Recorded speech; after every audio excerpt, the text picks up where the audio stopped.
আসসালামু আলাইকুম। আমি আপনাদেরকে বলছিলাম আগের ভিডিওতে যে আমাদের যে টমেটো গাছের ছোট যে গাছগুলো আছে এটার পাতাটা কেন কাটছে সেটা আমি আপনাদেরকে দেখাবো। এদিকে আসুন। এই যে এই গাছটা যদি আপনারা দেখেন, এটা হচ্ছে আমার মানে আমি যেহেতু গাছের অনেক নিচে দাঁড়িয়ে আছি, আমার কোমর সময়, ঠিক আছে? তো একটু টমেটোগুলো একটু দেখাও। এই যে আমাদের টমেটোগুলো কিন্তু এখন একেবারে ছোট, এই ছোট এই পাতাগুলো কাটার উদ্দেশ্য হচ্ছে আমাদের এগুলো শীতের ভিতরে পড়ে গেছে, যার কারণে পাতাগুলো যদি এখানে জেফে থাকে তাহলে শীতের তীব্রতা বেশি লাগবে। আর পাতাগুলো যখন নষ্ট হয়ে যায় টমেটোতে দাগ পড়ে যায়।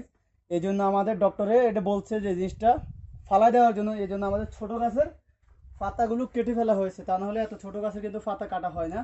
তো আগের ভিডিওতে যেটা দেখছেন বড় গাছগুলো সেগুলোরও কিন্তু পাতা 1 থেকে 1.5 ফুট, 2 ফুট না, 1 থেকে 1.5 ফুট পাতা কেটে ফেলা হয়েছে। সো ভিডিওগুলো কেমন লাগে আমাদেরকে জানাবেন, আর কেমন ভিডিও দেখতে চান দ্বিতীয় ট্রফিকে সেটা নিয়ে আমি আসতেছি। ভালো থাকবেন, আল্লাহ হাফেজ।